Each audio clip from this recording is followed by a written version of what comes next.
Hi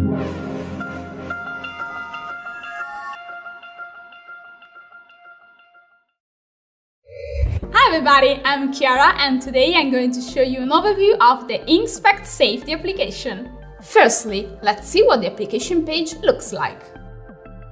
There is a navigation bar at the top with items that I will describe later.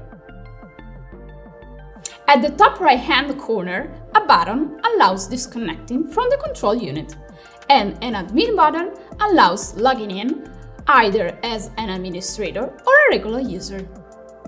In this latter case, the user will only be permitted to view the current configuration, as opposed to having full modification privileges as an administrator.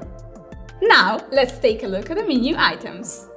The dashboard summarizes all the key system parameters, such as the system status, digital inputs and outputs, and other settings. The configuration page is where we set the working parameters of the sensors, including the detection distance, the angular coverage, the safety working mode, and the restart timeout.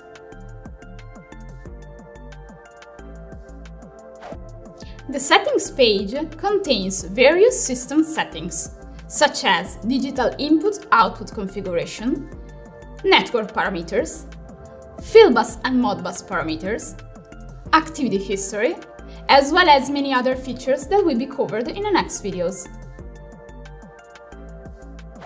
The validation page helps show the detected targets and have related information in real time.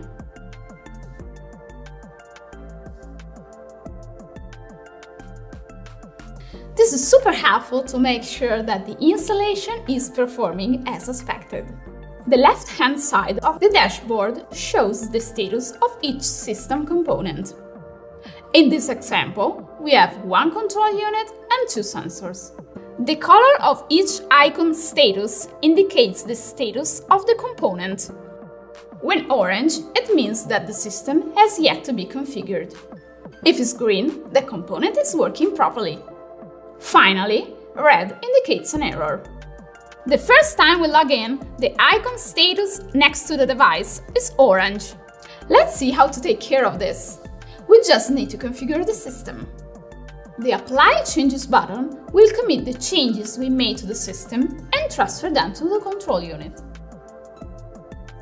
Otherwise, if we're not satisfied with the changes, we just need to click on the Refresh Configuration button and try again. In the center of the page, we can find a list of all the digital inputs and outputs, with all the functions assigned to them. On the right-hand side, there is a summary of the current settings. For an in-depth overview of the configuration of Inxpect devices, don't miss the next video.